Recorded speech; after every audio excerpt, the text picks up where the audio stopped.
Hello बच्चों, कैसे हैं आप सभी। स्वागत है आपका मेरे YouTube चैनल पर।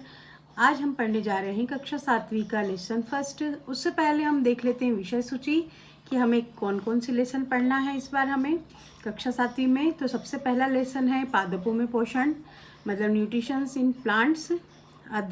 सेकेंड है प्राणियों में पोषण, ऊष्मा, अम्ल, क्षारक और लवण, भौतिक एवं रासायनिक परिवर्तन, जीवों में श्वसन, जंतुओं और पादपों में परिवहन, पादप में जनन, गति एवं समय, विद्युत धारा और इसके प्रभाव, प्रकाश। और 12वां लेसन है हमारी हमारी जीवन रेखा। और 13वां लेसन है अपशिष्ट जल की कहानी। तो आइए आज हम शुरू करते हैं लेसन 1, पाठ 1, पादपों में पोषण। बच्चों, हम पहले पढ़ चुके हैं कि पहली कक्षाओं में हमने पढ़ा है कि पोषण सभी के लिए आवश्यक है।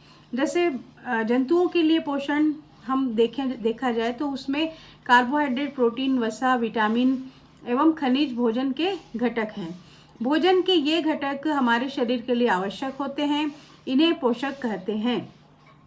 जैसे हमारे शरीर के लिए पोषक तत्व आवश्यक है, वैसे ही पौधे भी क्या करते हैं, अपने शरीर में पोषण या अपने शरीर के लिए उनके लिए भी कुछ न कुछ घटक आवश्यक होते हैं।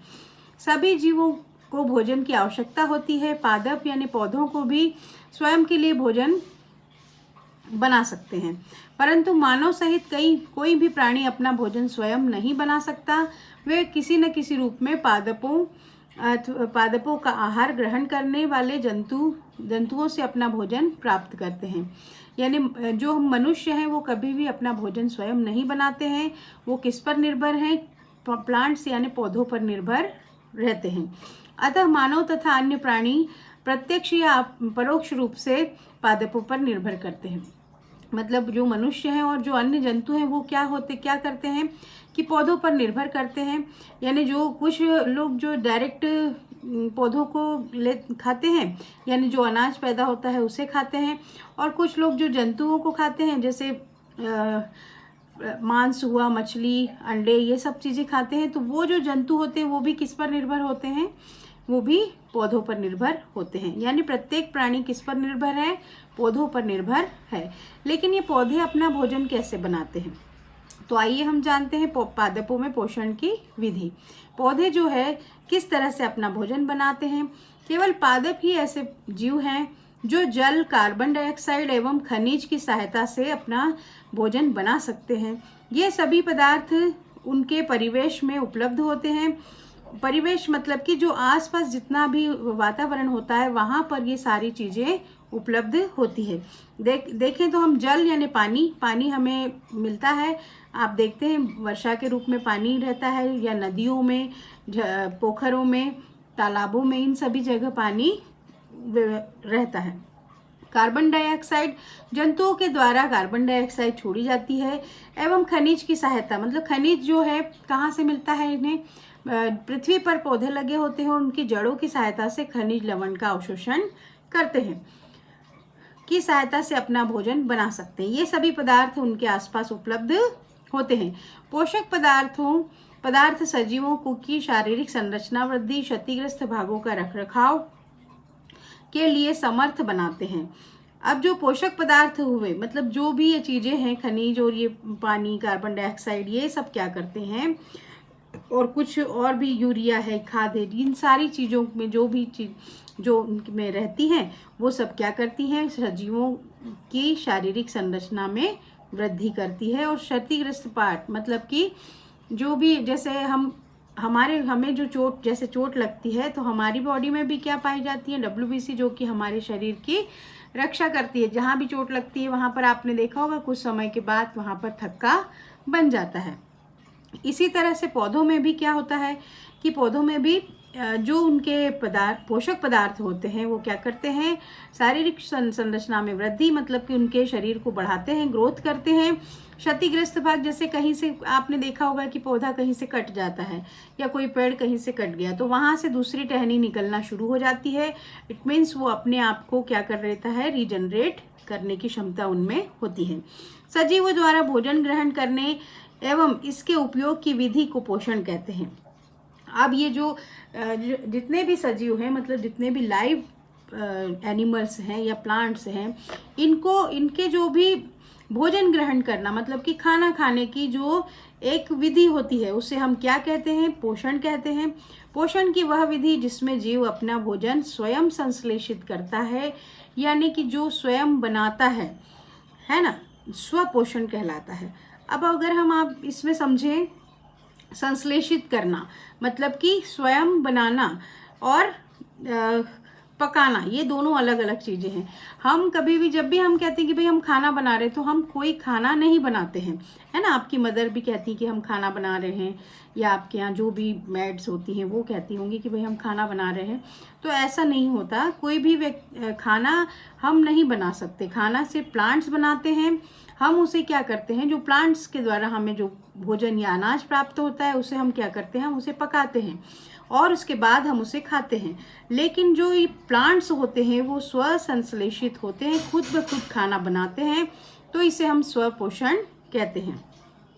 अतः ऐसे पादपों को स्वपोषी कहते हैं। जंतु एवं अधिकतर अन्य जीव पादपों द्वारा संश्लेषित भोजन ग्रहण करते हैं, तो उन्हें हम विषमपोषी कहते हैं। अब जो पौधों के द्वारा बनाया गया जो भोजन खाते हैं, उसे हम क्या कहते हैं? विषमपोषी कहते हैं। मतलब वो किसी और पर निर्भर है, यानी वो कुछ भी करके प्लांट्स पर निर्भर रहते हैं। अब पहली जानना चाहती है कि पादपों की तरह हमारा शरीर भी कार्बन डाइऑक्साइड एवं जल, खनिज और अपना भोजन स्वयं क्यों नहीं बना सकता। तो पहली का जो जवाब प्रश्न है वो सही है कि भाई अगर हम भी धूप में खड़े हो जाएं, हमें भी पानी मिल जाए और कार्बन डाइऑक्साइड मिल जाए, तो क्या हम अपना भोजन खुद बना सकते हैं। अब हम पूछ सकते हैं कि पादपों की खाद्य फैक्ट्रियां कहाँ स्थित होती हैं। तो हम पहली का जवाब ये होगा कि हम इस तरह से हमारा भोजन नहीं बना सकते, क्योंकि पौधों में जो है कुछ विशेष संरचनाएं होती है जिनके द्वारा वो अपना भोजन बनाते हैं। और इस विधि को हम प्रकाश संश्लेषण कहते हैं, जिसके द्वारा पौधे अपना भोजन बनाते हैं। लेकिन हम अगर धूप में खड़े हो जाएंगे तो हम अपना भोजन स्वयं नहीं संश्लेषित कर सकते। खाद्य फैक्ट्रियां कहाँ स्थित होती हैं? क्या भोजन पादपों के सभी भागों में निर्मित होता है तथा केवल कुछ विशेष भागों में होता है? पादप अपने परिवेश से कच्ची सामग्री किस प्रकार प्राप्त करते हैं? खाद्य फैक्ट्रियों तक उनका स्थानांतरण किस प्रकार होता है? तो बच्चों, ये जो सारी जानकारी है इसे हम आगे वाले चैप्टर में पढ़ रहे हैं। 1.2 में प्रकाश संश्लेषण। आपको मैं प्रकाश संश्लेषण के बारे में कुछ छोटी सी जानकारी दे दूं कि जो प्रकाश संश्लेषण की जो क्रिया है या जो मेथड है फोटोसिंथेसिस की, ये प्लांट्स में होती है और ये पत्तियों में होती है। पत्तियों में क्लोरोफिल होता है और उन्हीं के द्वारा ये सारी क्रिया होती है, जिसके द्वारा पौधे अपना भोजन बनाते हैं। अब ये देखिए, पत्तियां पादप की खाद्य फैक्ट्रियां है। मतलब जो पत्तियां हैं वो क्या हैं? फूड फैक्ट्री ऑफ प्लांट्स हैं, फूड फैक्ट्रीज ऑफ प्लांट हैं। अतः हम सभी कच्चे पदार्थ पत्तियों तक पहुंचने चाहिए। मृदा में उपस्थित, मृदा मतलब मिट्टी में उपस्थित जल एवं खनिज, जड़ यानी मूल, जड़ जो है या रूट हम जिसे कहते हैं, द्वारा अवशोषित किए जाते हैं तथा तने के माध्यम से पत्तियों तक पहुंचाए जाते हैं, है ना। जो पेड़ की जड़ कहाँ होती है? वो तो मिट्टी में होती है, और मिट्टी में सभी खनिज पदार्थ, पानी और कार्बन डाइऑक्साइड तो वो वातावरण से ले लेता है। तो पत्ती की सतह पर उपस्थित सूक्ष्म रंध्र द्वारा वायु में उपस्थित कार्बन डाइऑक्साइड प्रवेश करती है। यह रंध्र द्वार कोशिकाओं से घिरे रहते हैं, है ना। ये जो देखिए यहाँ पर स्टोमेटा, रंध्र यानी स्टोमेटा का चित्र दिया हुआ है, ये इसकी गार्ड सेल्स हैं या द्वार कोशिकाएं हैं। और रंध्री द्वार, ये जो इसे क्या कहते हैं? रंध्री द्वार कहा जाता है। तो ऐसे छिद्र को हम क्या कहते हैं? रंध्र कहते हैं। कौन से छिद्र भाई? जो कि द्वार कोशिकाओं से घिरे रहते हैं और पत्तियों की निचली सतह पर पाए जाते हैं, उन्हें हम रंध्र कहते हैं। जल एवं खनिज वाहिकाओं द्वारा पत्तियों तक पहुंचाए जाते हैं। ये वाहिकाएं नली के समान होती हैं तथा जड़, तना, शाखाओं एवं पत्तियों तक फैली होती हैं। पोषकों की को पत्तियों तक पहुंचाने के लिए ये वाहिकाएं एक सतत मार्ग बनाती हैं। पादपों में पदार्थ परिवहन के लिए हम अगला लेसन जो है 7 लेसन में हम आगे पढ़ेंगे। पत्तियों में एक हरा वर्णक होता है जिसे हम क्लोरोफिल कहते हैं। क्लोरोफिल सूर्य के प्रकाश में सौर ऊर्जा का संग्रहण करने में पत्ती की सहायता करता है। इस ऊर्जा का उपयोग जल एवं कार्बन डाइऑक्साइड से खाद्य संश्लेषण में होता है। क्योंकि खाद्य संश्लेषण सूर्य के प्रकाश की उपस्थिति में होता है, इसलिए इसे प्रकाश संश्लेषण कहते हैं। अब ये जो प्रकाश संश्लेषण क्यों कहलाती है ये क्रिया, क्योंकि ये सूर्य की उपस्थिति में होती है ना, इसलिए हम इसे क्या कहते हैं, प्रकाश संश्लेषण कहते हैं। और सूर्य से हमें प्रकाश मिलता है, तो प्रकाश में होने वाली क्रिया है, इसलिए हम इसे प्रकाश संश्लेषण कहते हैं। अतः हमने देखा कि chlorophyll Surya Prakash, carbon dioxide एवं जल प्रकाश संश्लेषण के लिए अत्यंत आवश्यक है।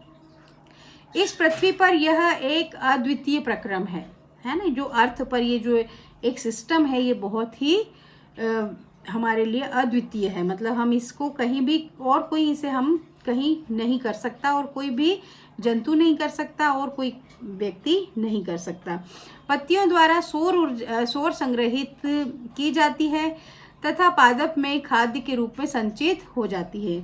अतः सभी जीव के लिए सूर्य का प्रकाश चरम स्रोत है ना। ऊर्जा के लिए क्या चीज़ हमें आवश्यक है, तो ऊर्जा के लिए सूर्य का प्रकाश हमारे लिए बहुत आवश्यक है।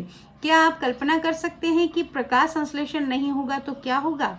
तो बच्चों इस बारे में हम आपसे चर्चा करेंगे कि यदि प्रकाश संश्लेषण की क्रिया हमारी पृथ्वी पर ना हो या पेड़ पौधे ना करें तो हमें क्या उससे फायदा होगा या नुकसान होगा, इसे आप सोचिए और आप मुझे जरूर बताइए कमेंट बॉक्स में। प्रकाश संश्लेषण न होने की स्थिति में खाद्य उपलब्ध नहीं होगा। सभी जीवों का अस्तित्व प्रत्यक्ष रूप और परोक्ष रूप से पादपों द्वारा निर्मित भोजन पर निर्भर करता है।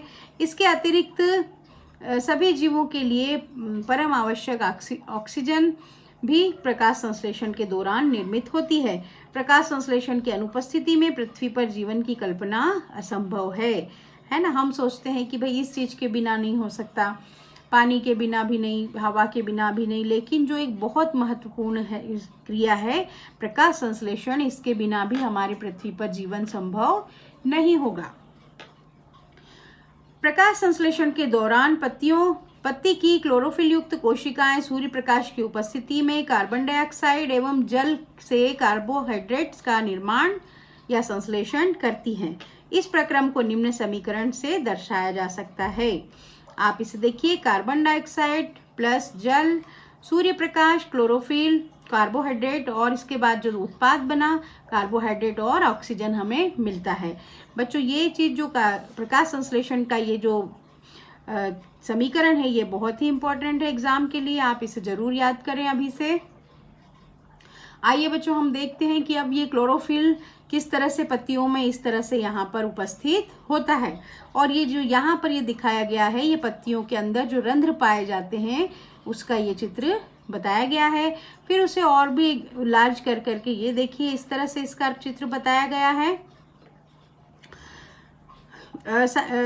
देखिए ये स्टोमेटा इस तरह से होते हैं। क्लोरोफिल युक्त कोशिकाओं को दर्शाते हुए किसी पत्ती का ये एक कार्ड चित्र दिया गया है।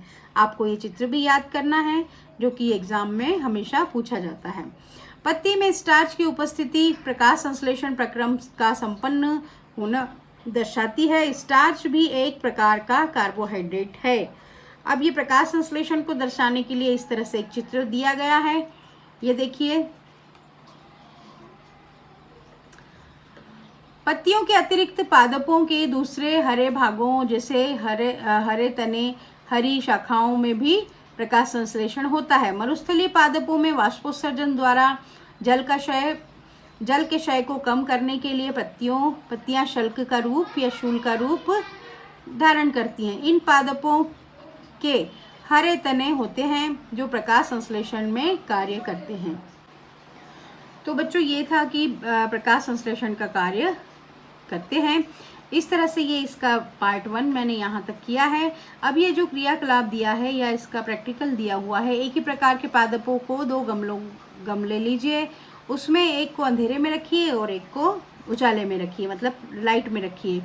आयोडीन का परीक्षण, दोनों पादपों की पत्तियों में आयोडीन का परीक्षण उसी प्रकार कीजिए जैसे कक्षा 6 में किया था।